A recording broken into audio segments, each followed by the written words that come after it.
Avant IAD, j'étais tout simplement en études, je faisais un BTS négociation relation client en alternance dans une agence traditionnelle.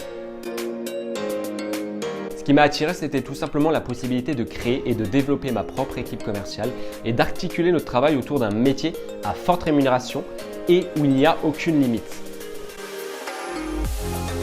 Je me suis lancé chez IAD à l'âge de 22 ans, je n'avais donc pas une grande expérience auparavant, je ne peux pas dire que ma vie a changé.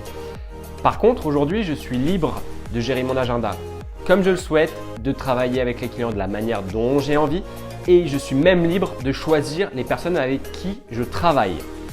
Si je n'avais pas choisi cette opportunité-là, une chose est sûre, c'est que ma vie serait bien différente. Alors des objectifs, j'en ai pas mal, mais j'en ai surtout 3 qui me tiennent à cœur. Le premier, c'est de toujours assurer les recommandations de mes apporteurs d'affaires en accompagnant des familles dans leurs projets immobiliers. Mon deuxième, c'est de continuer à développer mon équipe commerciale, mais surtout à les accompagner et les former pour les faire monter en compétences, parce que ma réussite, c'est aussi leur réussite.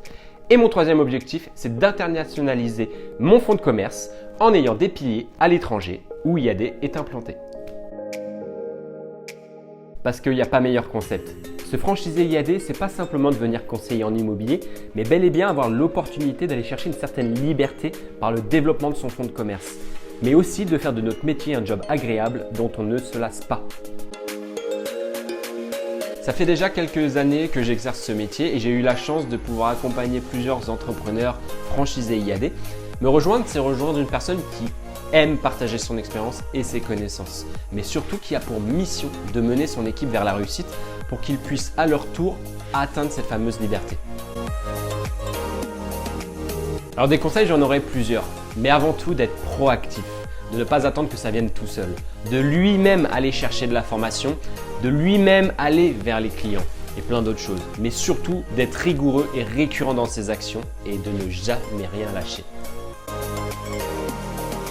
Bien que je me sois lancé à l'âge de 22 ans, avec le recul que j'ai aujourd'hui, si j'avais l'opportunité de refaire tout ça, je le referais même avant, avec toujours autant d'enthousiasme. Maintenant, j'ai une question. Et vous, qu'attendez-vous pour nous rejoindre ?